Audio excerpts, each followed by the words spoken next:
America, the land of the free. Essendo necessaria alla sicurezza di uno Stato libero una milizia ben organizzata, il diritto dei cittadini di detenere e portare armi non potrà essere violato. Questo qui, signori miei, è il famigerato secondo emendamento alla Costituzione degli Stati Uniti d'America, presente nella Carta dei diritti. Che voi siate a favore o contro l'utilizzo delle armi da parte dei civili, dovrete per forza passare da qui. Una frase scarna, eppure non di facile interpretazione, visto che negli anni ne sono state date diverse. C'è chi ci vuole leggere il diritto ad un possesso di armi pressoché indiscriminato e chi, più cauto, cerca di attenersi a un'interpretazione più storica, anche se oggi anacronistica. Che il secondo emendamento, così come scritto, abbia oggi senso di esistere o meno è comunque il frutto di una precisa dottrina politica che ha giocato un ruolo fondamentale nella nascita della nazione statunitense. E il secondo emendamento resta oggi intoccabile, comunque lo si giri, tanto che secondo alcuni proprio dal secondo emendamento deriverebbero tutte le altre libertà individuali. Come dire che per un cittadino americano la forma massima di libertà è portare un'arma. Possiamo pure rabbrividire quanto vogliamo, ma sul finire del XVIII secolo, negli anni in cui fu sancita la Costituzione con i suoi emendamenti e gli Stati Uniti d'America si apprestavano a scrivere l'incipit della loro gloriosa storia, questo principio era più che ragionevole per i cittadini del Nuovo Mondo. Quello del possesso delle armi era, nell'ottica di James Madison, cioè il principale estensore del secondo emendamento, un diritto ausiliario, in sostegno di un diritto naturale, cioè quello all'autodifesa. Ma non solo. Certo, potreste dire che siamo nel 2023 e non più nel 1800, però è anche vero che modificare una Costituzione non è una manovra politica delle più semplici, specialmente quando si vanno a toccare i principi fondamentali. Immaginate di nascere in un paese che non solo vi dice che nessuno potrà mai negarvi il possesso di un'arma, ma che detenerne una è anche giusto e per molti versi necessario se volete vivere in uno Stato libero. Va da sé che una modifica costituzionale che mira alla riscrittura o all'eliminazione del secondo emendamento rischia di passare come una minaccia concreta alle libertà del singolo e alla libertà stessa del paese, fino alla sua tenuta democratica. Ma per quanto questo concetto filosofico possa apparire convincente per alcuni, oggi gli Stati Uniti hanno comunque un problema, cioè che si spara troppo, e certamente non sempre per autodifesa, concetto questo a volte un po' troppo elastico. Purtroppo sappiamo molto bene che dietro le morti per armi da fuoco si celano, certo, la criminalità, ma persino dinamiche ben più oscure, e sembra oggi impossibile tentare di capire o di risolvere il dilemma. Vale a dire se le armi sono il vero problema, se fungono soltanto da mezzo per progetti di morte più irrazionali, o se la loro circolazione, indirettamente, finisce per alimentare la violenza dilagante e un esagerato ricorso a forme letali e immotivate di autodifesa. Se ne dibatte da anni e si continuerà a farlo, e onestamente non credo esista una soluzione che possa risolvere tutti i problemi. Possiamo però concordare sul fatto che la circolazione di un certo tipo di armi e la regolamentazione con cui oggi vengono vendute e che ne determina una diffusione capillare sono certamente elementi che aggravano la situazione. Ma in tutto ciò il secondo emendamento giace come sempre lì, granitico. Non so dirvi se l'inviolabilità del diritto al possesso di armi, come stabilito dall'emendamento, sia anch'essa un problema o la causa, ad esempio, della vendita di un certo tipo di armi e delle lacune nella sua stessa regolamentazione. Infatti, proibire la vendita di armi semiautomatiche e di fucili di assalto rischierebbe di entrare in contrasto con una delle interpretazioni del secondo emendamento, così come proibirne l'acquisto da parte di alcuni soggetti. Quello che posso dirvi però è che cosa abbia significato e che cosa forse significhi ancora oggi questo secondo emendamento e cosa rappresenti per la cultura e la storia americana. Cosa significa possedere un'arma? Ecco, per capirlo forse può essere utile ricordare come questo emendamento è nato e per quali motivi. Come abbiamo detto, l'emendamento fa parte della Carta dei diritti, un documento promulgato nel 1791 come integrazione alla Costituzione del 1789. Gli emendamenti alla Costituzione contenuti nella Carta dei diritti nascono come conseguenza delle contestazioni da parte degli antifederalisti, preoccupati che dietro il progetto di un governo federale si nascondesse l'insidia di un ritorno, in nuova veste, di un governo centrale autoritario, proprio come la monarchia inglese, da cui gli Stati Uniti si erano resi indipendenti. La Carta dei diritti dunque nasceva come correttivo alla Costituzione, poneva alcuni limiti al potere del governo federale a vantaggio dei singoli stati. Tutti i poteri che la Costituzione non riconosceva automaticamente al governo federale furono così riservati agli stati federati. Inoltre, gli emendamenti della Carta dei diritti stabilivano diverse garanzie alle libertà individuali del cittadino, appunto col preciso scopo di limitare i poteri del governo centrale. Il secondo emendamento emendamento è uno di questi. E per comprenderne appieno il senso originario dobbiamo tener conto di questo sentimento antifederalista alla base della Carta dei diritti. Il diritto all'autodifesa, infatti, da solo non basta a spiegare tutte le finalità dell'emendamento. Ovviamente per una nazione indipendente da poco e ancora fragile e vulnerabile era necessario contare sullo sforzo di tutti e una cittadinanza armata era un'esigenza indiscutibile per difendere lo Stato. Ma se teniamo comunque conto delle diffidenze verso il governo centrale, allora forse saranno più chiare le implicazioni del termine milizia. Una milizia non è infatti un esercito regolare e quindi, tra virgolette, armato dal governo, ma un esercito formato da cittadini e volontari. Queste milizie erano dunque l'unico mezzo con cui gli Stati federati potevano potenzialmente contrapporsi alla forza militare del governo. Lui sì, il governo, dotato di un esercito regolare che chiaramente gli conferiva una posizione di forza e superiorità. E con un divieto al possesso delle armi il governo centrale avrebbe così impossibilitato la formazione di queste milizie. Il diritto a possedere un'arma è finito così per rappresentare, agli occhi del cittadino americano, uno strumento di emancipazione e libertà, una garanzia libertaria contro il tanto temuto autoritarismo del governo federale, una paura certo memore della recente esperienza sotto la monarchia inglese. Non dobbiamo comunque dimenticarci delle insidie, tra virgolette, naturali che si presentavano ai novelli statunitensi in erba, ad un paese aperto su una sconfinata e misteriosa frontiera e che rendevano necessario il ricorso alle armi. Banalmente pensiamo soltanto alle esigenze venatorie, alla caccia incontrollata e senza restrizioni consentita a chiunque, e se anche aveste deciso di dedicarvi alla tranquilla agricoltura, vi sareste ben presto accorti della necessità di tenere a bada i predatori selvaggi al di là del vostro recinto. Fuori dalla mia proprietà, insomma. O come direbbe Shrek, vi farò sloggiare dalla mia terra e tornare da dove siete venuti! Tutte attività all'ordine del giorno per i pionieri, così come l'esplorazione e, come purtroppo sappiamo, le, tra virgolette, per dirla eufemisticamente, divergenze con le popolazioni autoctone. Questa familiarità col fucile resa necessaria dalla pericolosità della frontiera diede poi i suoi frutti bellici durante la rivoluzione e durante la guerra di indipendenza dalla corona britannica. Non a caso, una delle chiavi del successo degli statunitensi ai danni dell'esercito britannico fu lo sviluppo di un nuovo tipo di fucile, più preciso, più letale, sia nella caccia che nelle azioni di guerriglia. Le vittorie militari instillarono poi la convinzione della superiorità dei miliziani armati, per lo più boscaioli, cacciatori e piccoli proprietari terrieri, rispetto ai soldati professionisti europei. Non dobbiamo quindi sottovalutare l'importanza che le armi e il loro utilizzo hanno avuto nella nascita e nella formazione degli Stati Uniti, un paese a suo modo sperimentale. Certo, molti stati moderni storicamente hanno trovato la propria affermazione e indipendenza attraverso la guerra o la resistenza armata, e gli Stati Uniti non sono i soli ad aver avuto a che fare con una frontiera, pensiamo al Canada. La peculiare storia statunitense e il mito della frontiera quindi forse non bastano a giustificare questa cultura delle armi così ancora presente. Fu Richard Hofstadter a coniare nel 1970 il termine gun culture, descritta come la certezza, da parte degli americani, che il diritto individuale al possesso delle armi sia la più grande protezione, garanzia a tutti gli altri diritti e unica salvaguardia alla democrazia. Il fattore imprescindibile che non può essere ignorato nel tentare di comprendere la tenacia di questa gun culture è quindi proprio l'esistenza di una dottrina politica tipicamente americana, piuttosto longeva e sopravvissuta fino ai giorni nostri a partire dalle origini nazionali. Questa dottrina faceva affidamento sulla fiducia nelle virtù civiche e nell'abilità militare del privato cittadino, cioè colui che, armato soltanto del suo fidato fucile, era riuscito a respingere oltreoceano l'esercito inglese. Questo pensiero politico nasceva proprio nella convinzione di un'Inghilterra ormai degenerata, nemica della libertà, ma giocava un ruolo importante anche la diffidenza verso l'istituzione di un esercito regolare, visto come principale minaccia alle libertà individuali. Il cittadino armato, cioè la milizia, era così la risposta americana alla decadenza civica e militare, reale o immaginata che fosse. Ed eccoci quindi al secondo emendamento. Tenendo a mente questa dottrina, più che un diritto, quello di portare le armi suonerebbe quasi come un dovere civico. E per quanto oggi possa sembrare assurdo, questo sistema delle milizie era la conseguenza di un forte antimilitarismo, presente nella coscienza americana delle origini.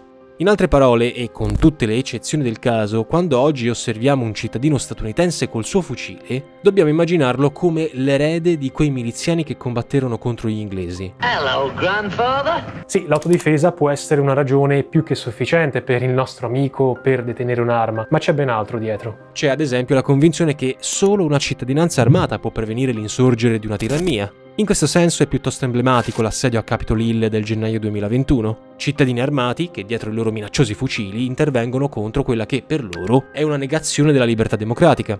Per il nostro amico, insomma, è il singolo cittadino il difensore dei valori statunitensi, non il governo e nemmeno l'esercito. Ed è per tali motivi, ad esempio, che alcuni ritengono il secondo emendamento la base per tutte le altre libertà. Cioè, se togli all'americano la possibilità di armarsi e difendersi, lo stai rendendo vulnerabile a qualsiasi altra negazione. In pratica è come se il cittadino americano vivesse sempre in stato di allerta e diffidente, come se in definitiva dipendesse soltanto da lui, dal suo fucile, il mantenimento della libertà sua e degli altri. E in fin dei conti, una cittadinanza armata è un valido deterrente per chiunque tenti un approccio troppo autoritario. C'è quindi come un nesso nella mente del cittadino americano tra il possesso di un'arma e la sua libertà. Il diritto di girare armato è la radice rivoluzionaria della nazione, sopita ma sempre pronta a ridestarsi. Secondo i sostenitori del diritto indiscriminato di possedere un'arma, quindi negare o ritoccare le garanzie libertarie del secondo emendamento, avrebbe ripercussioni non indifferenti su tutto l'ordinamento legislativo statunitense e una legislazione più precisa e restrittiva sulla vendita delle armi rischierebbe di entrare in conflitto con le finalità del secondo emendamento. Se ad esempio lo Stato proibisse la vendita di fucili di assalto e armi semiautomatiche, un cittadino potrebbe pensare che dietro questa decisione si nasconde in realtà la volontà di minare la capacità difensiva dell'individuo, renderlo più vulnerabile. E il secondo emendamento, più che ammettere il diritto a possedere un'arma, già naturalmente scontato e definito dal diritto naturale all'autodifesa, ribadisce che questo diritto è inviolabile, come dire che nessuno può negare a te, cittadino, il possesso di un'arma o limitare questa tua sacrosanta facoltà. Si capisce quindi anche come di fronte a statistiche da guerra la posizione dei vari governi sia sempre stata piuttosto timida nell'affrontare direttamente la questione delle armi. È più facile dopotutto condannare il singolo esaltato di turno che andare a rivedere le basi stesse della fondazione nazionale. L'idea della milizia è ancora lì ben presente e, se non per le stesse lobby delle armi perlomeno, per chi tra i cittadini statunitensi crede nelle armi, qualcosa vorrà pur significare. Eppure la giurisprudenza si è interrogata a lungo sull'effettivo significato dell'emendamento. Il diritto a portare armi sarebbe correlato alla milizia, oppure si tratta di un diritto completamente diverso? I dubbi ruotavano attorno al senso della parola people, come utilizzata nell'emendamento. La si deve interpretare come popolo o come cittadino individuale? Ad esempio, per anni è stata privilegiata un'interpretazione che vi leggeva unicamente il diritto del popolo ad armarsi in vista dell'istituzione delle milizie armate, e non quindi il diritto assoluto riconosciuto a tutti di girare armati.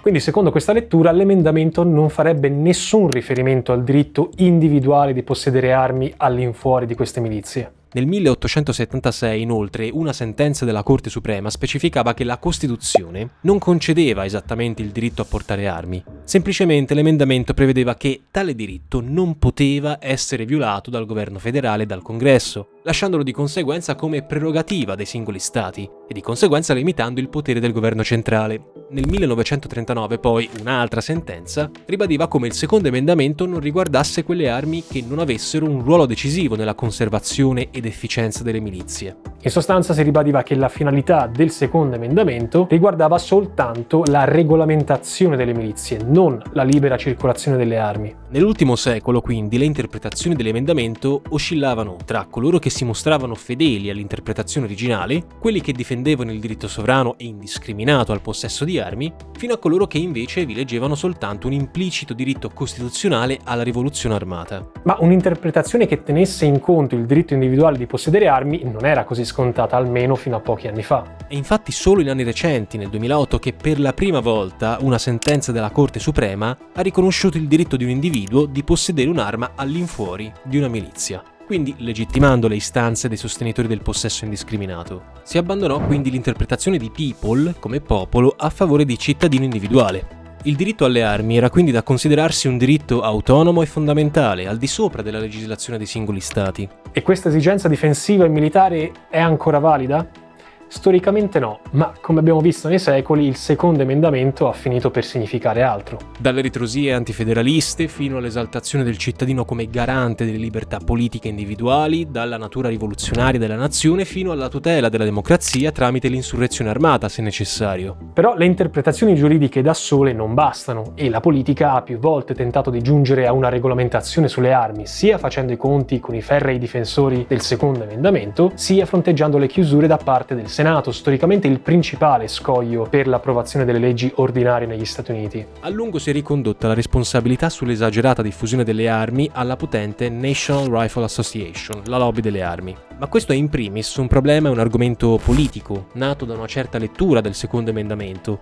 Sostenere che il governo statunitense non riesce a giungere a una regolamentazione perché succube della potente lobby delle armi rischia di negare e ignorare tutta una serie di motivazioni culturali e politiche. Certo, dagli anni 70 la National Rifle Association, da semplice associazione simile amatoriale, si è ritagliata un suo ruolo politico e, nonostante ufficialmente sia apartitica, ha cavalcato l'onda della propaganda sul diritto al possesso delle armi e a favore di leggi statali sull'autodifesa in nome della Castle Doctrine, cioè l'impunità della difesa armata della proprietà privata. Inutile negarlo, l'intero sistema giuridico-economico in Occidente è imperniato sulla inviolabilità della proprietà privata, però spesso si tende a dimenticare che, specialmente nell'ultimo decennio, quelle più a rischio non sono affatto le proprietà fisiche come case e terreni, ma quelle informatiche, dati, password, coordinate bancarie, accessi sui social, tutto facilmente depredabile. Ecco, per sentirci sempre al sicuro su una qualsiasi rete internet, ci pensa NordVPN, lo sponsor di questo video. Grazie al suo sistema di crittografia, NordVPN tiene alla larga cookie di tracciamento e fastidiosi pop-up in grado di infestare i nostri dispositivi, così da proteggere la nostra privacy anche mentre siamo in vacanza. Ah, vacanza, un miraggio! E se vi dicessi che NordVPN può tornarci utile anche per risparmiare soldi sul prossimo viaggio? Con la cosiddetta discriminazione dei prezzi è infatti altamente probabile che il costo di un biglietto aereo o di una stanza d'albergo vengano gonfiati in base alla nostra posizione geografica. Ebbene, con NordVPN si può mascherare l'indirizzo IP e geolocalizzarci in una qualsiasi area del globo. In tal modo, spostandoci di paese in paese, si può andare in cerca delle offerte più convenienti. E questa tabella è soltanto l'esempio delle ricerche che ho fatto per dimostrarvi l'efficacia del sistema. Cliccando sul link che trovate in descrizione riceverete un'offerta speciale targata Novalexio. Tornando al secondo emendamento, però, negli anni il governo statunitense ha provato a regolamentare il processo di vendita delle armi con tutta una serie di leggi. La prima di queste leggi risale al 1934, il National Firearms Act. In seguito alla dilagante ascesa di attività criminali durante il proibizionismo e all'insorgere di una solida cultura gangster, il presidente Roosevelt sperava di ripulire le strade americane da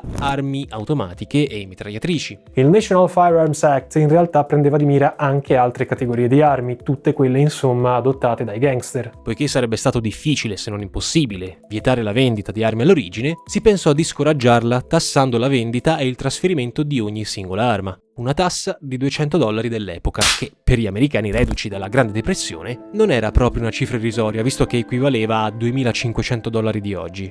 30 anni dopo, sulla scia degli assassini di John Kennedy e Martin Luther King, il presidente Nixon sancì il Gun Control Act. La nuova norma vietava la vendita per corrispondenza e il commercio interstatale delle armi, garantendo così un maggior controllo sugli effettivi acquirenti. Infatti, prima della legge per acquistare un'arma tramite corrispondenza, bastava compilare un documento nel quale si attestava un'età superiore ai 21 anni. Lo scopo principale di queste leggi del 34 e del 68 era quello di impedire a criminali, condannati, tossicodipendenti e persone affette da disturbi psichici di acquistare armi. Ma fino agli anni 80-90 quella delle armi non era certo avvertita come un'emergenza. Durante la presidenza Clinton furono migliorate le prassi di controllo tramite i background checks, cioè i controlli sui precedenti penali dell'acquirente da parte dell'FBI. Mi dia solo la pistola! Piacente, la legge richiede un periodo di attesa di 5 giorni. Dobbiamo fare un controllo dei suoi precedenti. 5 giorni? Ma io sono arrabbiato adesso! Ma soprattutto, nel 94, una nuova legge vietava la produzione, il possesso e la vendita di armi semiautomatiche per l'uso civile. Questa legge però decadde nel 2004 e venne ritenuta in parte anticostituzionale. Negli anni 10 del 2000, in seguito a nuove stragi pubbliche, Obama tentò di rilanciare una politica di controlli più rigorosa, così come il divieto delle armi semiautomatiche, ma senza successo. Lo sforzo più recente e significativo è senz'altro il Bipartisan Safer Communities Act, voluto da Biden in risposta alle stragi di Buffalo e Uvalde. Anche in questo caso, maggiori controlli per gli acquirenti tra i 18 e i 21 anni, fondi a sostegno degli stati per l'attuazione di quelle norme atte a tenere le armi lontano da persone ritenute una minaccia, finanziamenti e programmi di intervento per il trattamento della salute mentale. Lascia stabilire ad altri se una legge come questa avrebbe potuto evitare alcune delle stragi a cui purtroppo ormai siamo quasi abituati. Che la situazione negli States sia infatti unica nel suo genere lo confermano i numeri. Secondo una stima del 2017 da parte di Small Arms Survey, negli Stati Uniti ci sarebbero 120 armi da fuoco ogni 100 civili. Più pistole che abitanti, unico caso al mondo. In realtà non si hanno nemmeno dati certi sull'effettivo numero di armi in circolazione negli States. Le stime più pessimistiche parlano di 393 milioni di armi civili, quasi il 46% delle armi civili in circolazione nell'intero pianeta. Inoltre, uno studio condotto da parte dell'Università di Harvard e Northeastern nel 2016 contava che la metà delle armi in circolazione era posseduta soltanto dal 3% della popolazione. Per di più, un'altra indagine rivelava come buona parte degli acquisti tra privati fossero eseguiti senza alcun tipo di background check. Per gli americani però il problema non è tanto nel secondo emendamento quanto nelle singole normative sulla vendita delle armi. Un sondaggio Gallup di quest'anno ha rivelato che la maggior parte degli intervistati, il 64%, si dichiara non soddisfatto delle leggi sulle armi, mai così tanti dal 2001 e di 7 punti oltre il punteggio dell'anno precedente. Dei repubblicani intervistati, il 54% si dichiara però soddisfatto, mentre dei democratici soltanto il 14% approva le leggi in materia. Nel 2018 un ex giudice della Corte Suprema, che pure aveva preso parte alla sentenza del 2008 che riconosceva nel secondo emendamento il diritto individuale al possesso delle armi, aveva proposto pubblicamente l'abrogazione dell'emendamento, ritenuto anacronistico, inadatto a regolare la questione delle armi. Però da un sondaggio dell'Economist e YouGov, in quella circostanza, solo il 21% degli interpellati si mostrò favorevole alla proposta. È anche vero che in merito ad una possibile modifica dell'emendamento fu il 46% a mostrarsi favorevole. Insomma, il secondo emendamento non è certo scolpito nella pietra e in realtà diverse ricerche dimostrano come la stessa popolazione americana sia confusa sul contenuto e sulla finalità del secondo emendamento. Possono cambiare le leggi, forse la stessa Costituzione, ma questo basterà a soppiantare e modificare un legame ormai secolare con le armi? La vera sfida è cercare di regolamentare in maniera civile la circolazione di armi, pur restando fedeli al diritto espresso dall'emendamento. Ergo, io Stato non posso negarti il possesso di un'arma. Tuttavia, è anche mio dovere assicurarmi che questo tuo diritto non vada al di sopra della legge. E soprattutto che non neghi un altro diritto anch'esso naturale, quello alla vita, per aspera ad astra.